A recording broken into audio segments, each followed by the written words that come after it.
क्या आप जानते हो कि आपका उत्पीड़न और शोषण क्यों होता है? क्या आप जानना नहीं चाहते कि इसकी वजह क्या है? इसकी वजह है आपका अपने अधिकारों के बारे में जागरूक नहीं होना। आज हम ऐसे अधिकारों की बात करने जा रहे हैं जो भारतीय संविधान की भी आधारशिला है और भारतीय लोकतंत्र की भी आधारशिला है, जिन अधिकारों के बिना किसी व्यक्ति के व्यक्तित्व का संपूर्ण विकास नहीं हो सकता। नमस्कार, मैं डॉक्टर कल्पना चौहान आज बात करूंगी मौलिक अधिकारों की। जिस दिन मेरे देश का हर एक नागरिक अपने मौलिक अधिकारों के बारे में जानेगा, उस दिन किसी महिला, पुरुष या बच्चे का शोषण, उत्पीड़न, भेदभाव व छुआछूत जैसी समस्या का सामना नहीं करना पड़ेगा। अब हम देखते हैं कि जो मौलिक अधिकार है, इससे पहली वाली वीडियो हमने देखा था अधिकार, मौलिक अधिकार और मानव अधिकार में क्या क्या अंतर हैं, और मौलिक अधिकारों का जनक किसे माना जाता है, मानव अधिकारों का जन्म कैसे हुआ है। तो मौलिक अधिकार को जो जनक माना जाता है वो ब्रिटेन को माना जाता है। अब हम भारतीय परिप्रेक्ष्य में मौलिक अधिकारों को देखते हैं।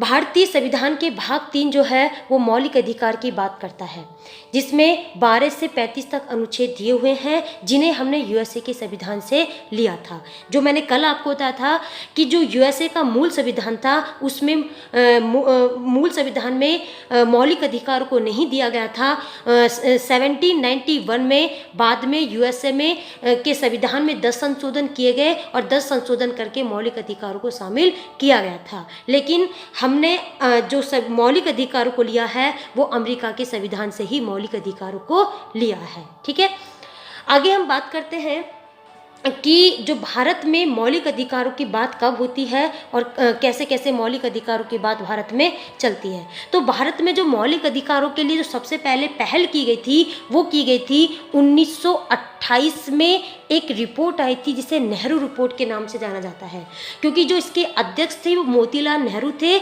इसलिए इसे नेहरू रिपोर्ट कहा जाता है। इस नेहरू रिपोर्ट इसमें हम मॉडर्न हिस्ट्री में पूरी डिटेल में बात करेंगे। ये जो नेहरू रिपोर्ट थी ये भारत का देखा जाए एक संविधान था जो अंग्रेजों की चुनौती को स्वीकार करते हुए मोतीलाल नेहरू के परिप्रेक्ष्य में कांग्रेस ने इसे बनाया था। लेकिन ये जो नेहरू रिपोर्ट थी इसको 1929 में एक अधिवेशन होता है जिसे लाहौर अधिवेशन कहते हैं, जिसके अध्यक्ष पहली बार जवाहरलाल नेहरू को बनाया जाता है। उस अधिवेशन में ये जो नेहरू रिपोर्ट है उसको खारिज कर दिया जाता है। खारिज करने के पीछे रीजन ये होता है क्योंकि ये जो नेहरू रिपोर्ट थी इसमें दिया हुआ था स्वराज्य की बात की गई थी, लेकिन 1929 के लाहौर अधिवेशन में भारत में पूर्ण स्वराज्य का नारा लगाया गया था। उन्होंने कहा कि हमें अब स्वराज्य नहीं चाहिए, हमें जो चाहिए अब पूर्ण स्वराज्य चाहिए। तो इसलिए नेहरू रिपोर्ट को 1929 के लाहौर अधिवेशन में खारिज कर दिया जाता है। उसके बाद आपकी 1931 में आपका कराची अधिवेशन होता है 1931 में, जिसमें मौलिक अधिकारों को पारित किया जाता है। 1931 के कराची अधिवेशन के जो अध्यक्ष हैं वो वल्लभ भाई पटेल बनते हैं, जिनकी उपस्थिति में मौलिक अधिकारों को पहली बार कांग्रेस के मंच से पारित कर दिया जाता है। ठीक है, उसके बाद हम देखते हैं कि जो मौलिक अधिकार संविधान आपका बनना शुरू हो जाता है। जब संविधान बनना शुरू हो जाता है तो जो मौलिक अधिकार हैं उसके लिए कमेटी का गठन किया जाता है। उस कमेटी का नाम है मौलिक अधिकार एवं अल्पसंख्यक कमेटी, जिसके अध्यक्ष सरदार वल्लभ भाई पटेल बनते हैं। देखो यहाँ पे एक चीज़ और आपको देखने की मिलती है, 1931 के कराची अधिवेशन के अध्यक्ष वल्लभ भाई पटेल थे जब मौलिक अधिकारों को पारित किया जाता है। अब उन्हीं की अध्यक्षता में मौलिक अधिकार एवं अल्पसंख्यक कमेटी का गठन किया जाता है। इसके साथ ही जो आपकी मौलिक अधिकारों की एक उप समिति बनाई जाती है, जिसके जो अध्यक्ष बनाए जाते हैं वो जेपी कृपलानी बनाए जाते हैं। अब हम देखते हैं कि जो मौलिक अधिकार है, मौलिक अधिकारों को मूल क्यों कहा जाता है। तो मूल कहने के पीछे रीजन ये है कि किसी व्यक्ति के संपूर्ण विकास हेतु चाहे किसी व्यक्ति का भौतिक विकास हो, आध्यात्मिक विकास हो, नैतिक विकास हो, पूर्ण विकास करने हेतु किसी भी व्यक्ति को यानी कि किसी भी देश के नागरिक को प्रदान किए जाते हैं, इसलिए इन्हें मूल अधिकार कहा जाता है। साथ ही ये संविधान के द्वारा गारंटी और सुरक्षा प्रदान करते हैं, जिन्हें भारतीय संविधान की आधारभूत संरचना का भाग भी माना गया है। देखो यहाँ मैं थोड़ा सा और एक्सप्लेन करूंगी, क्योंकि यह है कि संविधान के द्वारा गारंटी और सुरक्षा प्रदान करते हैं कि जो भारतीय संविधान में अनुच्छेद 32 के माध्यम से हम डायरेक्ट सुप्रीम कोर्ट जा सकते हैं अगर मौलिक अधिकारों को वो छीनता है, और 226 के माध्यम से हम हाई कोर्ट जा सकते हैं। तो ये क्या करते हैं, सुरक्षा प्रदान कर रहे हैं, मौलिक अधिकार सुरक्षा प्रदान किए जाते हैं। जबकि जो अनुच्छेद 32 है वो अपने आप में एक मौलिक अधिकार है, जिसके लिए हम डायरेक्ट सुप्रीम कोर्ट जा सकते हैं। ठीक है। दूसरी चीज ये है कि इन्हें बेसिक स्ट्रक्चर ऑफ कॉन्स्टिट्यूशन माना गया है। कहने का मतलब है केशवानंद भारती वाद 1973 में सुप्रीम कोर्ट ने कहा है कि जो मौलिक अधिकार है वे संविधान की आधारभूत संरचना का भाग है। अगर इनमें संशोधन होगा तो अनुच्छेद 368 के द्वारा ही किया जाएगा। दो प्रकार की विधि होती है, एक होती है सामान्य विधि, जो आपकी आपका जो अनुच्छेद है 13 के 3 के स्मॉल ए में जो विधि है वो कौन सी आपकी सामान्य विधि, जिसके माध्यम से मौलिक अधिकारों में संशोधन नहीं हो सकता है। और संशोधन किसके माध्यम से होगा, अनुच्छेद 368 के माध्यम से होगा, जिसे संवैधानिक संशोधन कहते हैं। तो संवैधानिक संशोधन के माध्यम से ही संसद संशोधन कर सकती है। क्यों? क्योंकि मौलिक अधिकारों को संविधान की आधारभूत संरचना का भाग माना गया है। ठीक है। आगे हम देखते हैं कि जो संविधान का भाग 3 है उसे भारत का क्या कहते हैं, महान अधिकार पत्र या मैग्ना कार्टा कहते हैं। ये मैंने आपको बता दिया था कल, जो मैंने इससे पहली वाली वीडियो अपलोड की थी कि मैग्ना कार्टा क्या है। मैग्ना कार्टा ब्रिटेन में एक जगह है जहां 1215 में जो जॉर्ज सेकंड ब्रिटेन के एक राजा थे जो जनता पे बहुत ज़्यादा अत्याचार करते थे, उसके खिलाफ वहाँ की जनता एक दस्तावेज तैयार करती है, और दस्तावेज तैयार करके ब्रिटेन में मैग्ना कार्टा नामक स्थान पर इकट्ठा होती है, और जॉर्ज जो सेकंड थे उनसे अपने अधिकारों की मांग करती है। इसलिए ये अधिकार मैग्ना कार्टा के नाम से जाने जाते हैं। तो ये जो मैग्ना कार्टा दुनिया में फेमस हो जाते हैं पहले, उसके बाद जो है ये जो फ्रांस की क्रांति में इन्हें शामिल कर लिया जाता है, उसके बाद अमेरिका के संविधान में शामिल किया जाता है ये, और इसलिए इन्हें हम क्या कहते हैं, मैग्ना कार्टा कहते हैं। और हमने यूएसए के संविधान से मौलिक अधिकारों को लिया है। ठीक है। तो ये मैंने पूरी डिटेल जो है इससे पहले वाली वीडियो में आपको दे दी थी। अगला क्वेश्चन आता है कि संविधान की आत्मा कहा जाता है। देखो मैंने जो प्रियम्बल वाली वीडियो अपलोड की थी उसमें आप डिटेल में देखना। अगर क्वेश्चन ये आता है कि सामान्यतः संविधान की आत्मा किसे माना जाता है, तो ये मैंने वहाँ पे बताया था। अगर ये कहे कि सामान्यतः संविधान की आत्मा किसे माना जाता है तो आंसर आएगा प्रियम्बल, या जिसे कहते हैं प्रस्तावना। दूसरा क्वेश्चन, अगर ये क्वेश्चन आए कि संविधान के कौन से भाग को संविधान की आत्मा कहा जाता है तो आएगा भाग 3 और 4 को संयुक्त रूप से संविधान की आत्मा कहा जाता है। ठीक है। अगर ये क्वेश्चन आए कि बी.आर. अम्बेडकर ने संविधान की आत्मा किसे माना है तो अनुच्छेद 32 आएगा। यानी कि जो बी.आर. अम्बेडकर जी हैं उन्होंने अनुच्छेद 32 को संविधान की आत्मा माना है, क्योंकि अगर अनुच्छेद 32 नहीं होगा, चाहे कितने भी आपको अधिकार दे दिए जाए वो सब बेकार होंगे, क्योंकि अधिकार आपके तभी वैलिड है जिन्हें लागू कराया जा सके। और लागू किसके माध्यम से कराया जा रहा है, अनुच्छेद 32 के माध्यम से कराया जाता है। इसलिए जो ऑस्टिन है, ऑस्टिन ने भाग 3 को संविधान और भारतीय लोकतंत्र की आधारशिला कहा है कि जो अगर जो वो है मौलिक अधिकार हैं वो संविधान की भी और भारतीय लोकतंत्र की भी आधारशिला है। अगर इन्हें हटा दिया जाए तो संविधान का अस्तित्व ही खत्म हो जाएगा। तो इसलिए ऑस्टिन ने भारतीय संविधान की आधारशिला और कहा है किसको, मौलिक अधिकारों को। अगला क्वेश्चन आता है कि भारत के मूल संविधान में कितने मौलिक अधिकार थे। तो जो भारत का मूल संविधान था, भारत के मूल संविधान में जो आपके अनुच्छेद दिए हुए थे वो 7 थे। पहला समता का अधिकार जो कि आपका अनुच्छेद 14 से 18 तक है। दूसरा है स्वतंत्रता का अधिकार जो कि 19 से 22 तक है। तीसरा है शोषण का अधिकार जो 23 से 24 तक है। धर्म की स्वतंत्रता का अधिकार 25 से 28 तक है। संस्कृति और शिक्षा संबंधी अधिकार 29 से 30 तक है। संपत्ति का अधिकार अनुच्छेद 31 में है, 31 में था, ठीक है, अनुच्छेद 31 में था। और दूसरा है संवैधानिक उपचारों का अधिकार, जो संवैधानिक उपचारों का अधिकार है वो अनुच्छेद 32 में है, जिसके माध्यम से मौलिक अधिकारों को प्रोटेक्शन दी गई है। अनुच्छेद 32 के माध्यम से हम क्या कर सकते हैं, डायरेक्ट सुप्रीम कोर्ट जा सकते हैं, ठीक है। इसलिए इस तरीके से हम देखते हैं कि जो मूल संविधान में जो मौलिक अधिकार थे वो कितने थे, 7 थे। लेकिन 44वें संवैधानिक संशोधन अधिनियम 1978 के द्वारा संपत्ति के अधिकार को मूल अधिकार की कैटेगरी से हटाकर इसे क्या बना दिया गया, वैधानिक अधिकार या कानूनी अधिकार बना दिया गया। और संविधान के भाग 12 के अनुच्छेद 300 ए कैपिटल ए में जोड़ दिया गया। देखो बच्चों, इस चीज को बहुत अच्छे से ध्यान रखना, पूरे कॉन्स्टिट्यूशन में कैपिटल ए और स्मॉल ए में फर्क है, दोनों में फर्क है, दोनों एक नहीं है, दोनों में फर्क है। इसलिए जो अब संपत्ति का अधिकार एक वैधानिक अधिकार है जिसे भाग 12 के अनुच्छेद 300 ए के कैपिटल ए में जोड़ा गया है। और प्रेजेंट में क्या है, संपत्ति का अधिकार एक कानूनी या वैधानिक अधिकार बना दिया गया है। तो इस तरीके से हम देखते हैं कि भारतीय संविधान में प्रेजेंट में कितने मौलिक अधिकार हैं, तो वो आपके 6 मौलिक अधिकार हैं। संपत्ति के अधिकार को हटाकर 12 में जोड़ दिया गया है, ठीक है। तो आपके इस समय मौलिक अधिकार कितने हैं, आपके 6 मौलिक अधिकार हैं।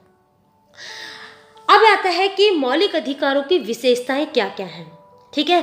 पहला है कि ये न्यायोचित है, न्यायोचित है, या हम कह सकते हैं कि ये क्या है, वाद योग्य है, वाद योग्य है या न्यायोचित है, ठीक है। तो न्यायोचित का मतलब है कि आपके जो मौलिक अधिकार हैं जो अनुच्छेद 12 से 35 तक दिए हुए हैं, अगर इन्हें कोई छीनता है, चाहे कोई व्यक्ति छीनता है ना, या आपकी राज्य छीनता है। राज्य की डेफिनेशन मैं आगे बताऊंगी। राज्य का मतलब है केंद्र सरकार, राज्य सरकार, लोकल गवर्नमेंट, केंद्र के अधिकारी, राज्य के अधिकारी, जो सब कुछ है वो राज्य में आता है, ठीक है। तो अगर राज्य या आपका जो कि कोई व्यक्ति आपके मौलिक अधिकारों को छीनता है तो वो क्या सकते हैं, अनुच्छेद 32 के माध्यम से हम डायरेक्ट सुप्रीम कोर्ट जा सकते हैं, सुप्रीम कोर्ट जा सकते हैं। यानी कि जो सुप्रीम कोर्ट है अपने आप में मौलिक अधिकारों को प्रोटेक्ट करता है, क्योंकि अगर मौलिक अधिकारों के हनन होने पर अनुच्छेद 32 के माध्यम से डायरेक्ट सुप्रीम कोर्ट जाएंगे तो सुप्रीम कोर्ट रिट जारी करेगा, ये कंपलसरी है। जबकि आर्टिकल 226 के माध्यम से हम हाई कोर्ट जाएंगे, हाई कोर्ट जाएंगे, लेकिन हाई कोर्ट आपकी रिट जारी कर भी सकता है, नहीं भी जारी कर सकता।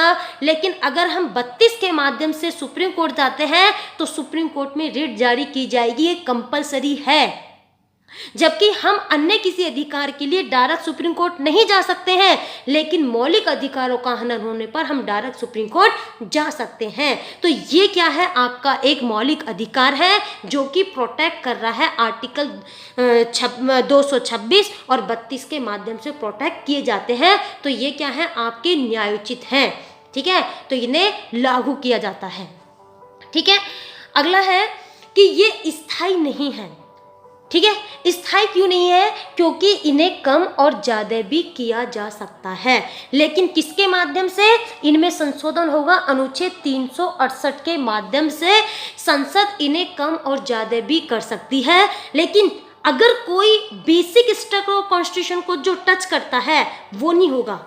बेसिक स्ट्रक्चर ऑफ कॉन्स्टिट्यूशन है, उसमें किसी भी प्रकार की छेड़छाड़ नहीं की जाएगी, है ना। उसके अलावा उसमें क्या कर सकते हैं, कम या ज़्यादा हम कर सकते हैं। जैसे राइट टू एजुकेशन पहले मौलिक अधिकार नहीं था, लेकिन अब प्रेजेंट में अनुच्छेद 21 का कैपिटल ए में राइट टू एजुकेशन को एक आपका फंडामेंटल राइट बना दिया गया है, ठीक है।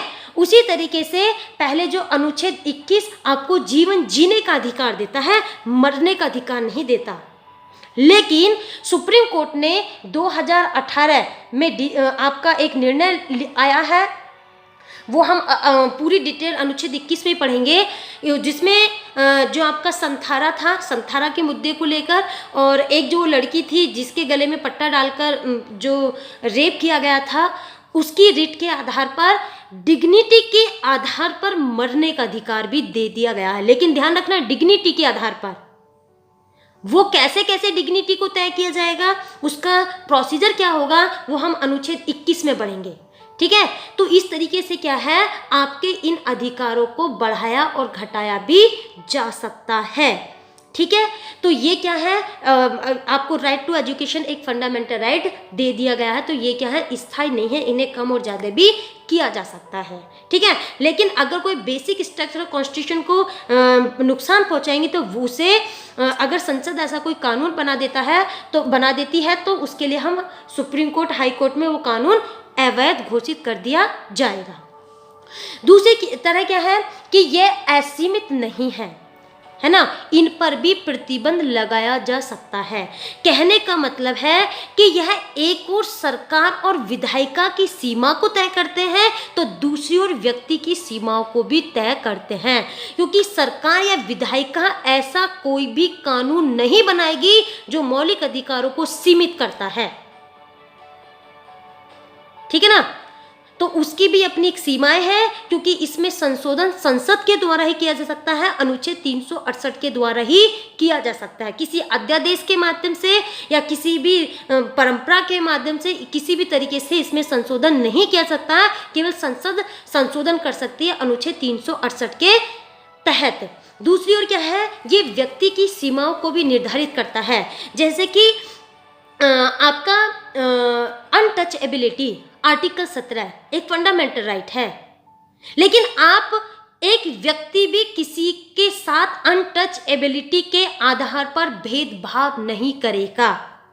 अगर कोई ऐसा व्यक्ति करता है तो उसके खिलाफ भी रिट जारी की जा सकती है। दूसरा, आपका शोषण के विरुद्ध अधिकार।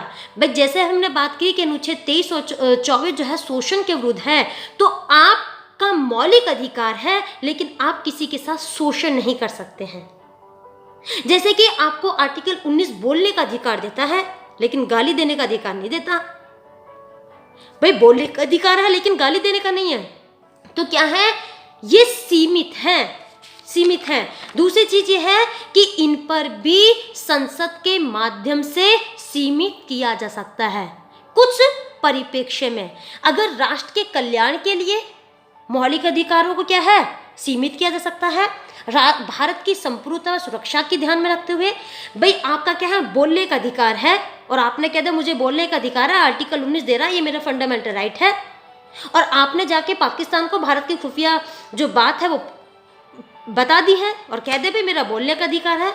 आपका बोलने का अधिकार है, लेकिन बोलने के अधिकार के साथ साथ देश की सुरक्षा और एकता और अखंडता भी जरूरी है।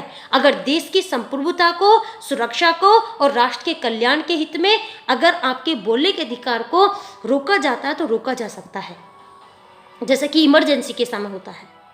ठीक है, लोक कल्याण और नैतिकता शालीनता को बनाए रखने के लिए आपको क्या है, मौलिक अधिकारों को सीमित किया जा सकता है। विदेशी राष्ट्रों से मित्रता बनाए रखने के लिए, महिला और बच्चों के कल्याण के लिए, पिछड़ों के उद्धार के लिए, जनजातियों के हितों के लिए। क्योंकि आर्टिकल आपका क्या है, आर्टिकल 19 कह रहा है धर्म, जाति, लिंग या किसी भी आधार पर भेदभाव नहीं किया जाएगा, है ना। लेकिन फिर आपका भेदभाव भी किया जा रहा कुछ आधार को ध्यान में रखते हुए, सुरक्षा को या आपके उत्थान को दिया, देश के हित को ध्यान में रखते हुए। तो इस तरीके से क्या है, सीमित भी किया जा सकता है। ठीक है, तो अनुच्छेद 32 के माध्यम से हम क्या है, सुप्रीम कोर्ट जा सकते हैं, और अनुच्छेद 226 यहाँ पे मिस्टेक होगी, 226 है, के माध्यम से हम हाई कोर्ट जा सकते हैं। तो इस तरीके से ये आपको सुरक्षा प्रदान कर रहे हैं, और साथ ही साथ जो है इनके लिए हम हाई कोर्ट, सुप्रीम कोर्ट भी जा सकते हैं। ठीक है, तो ये मौलिक अधिकारों की विशेषताएं के बारे में मैंने बता दिया है।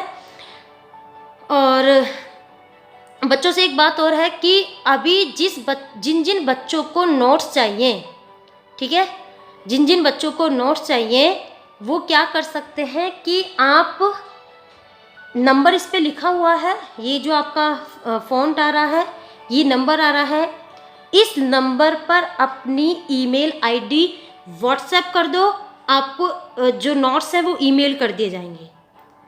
जो बच्चे पीडीएफ चाहते हैं नोट्स की, वो बच्चे इस नंबर पर अपना व्हाट्सएप कर दें ईमेल को, और ईमेल करेंगे, व्हाट्सएप करेंगे तो उस पर आपके जो नोट्स हैं वो पीडीएफ कर दिए जाएंगे। लेकिन ध्यान रखना व्हाट्सएप करना है, ठीक है ना।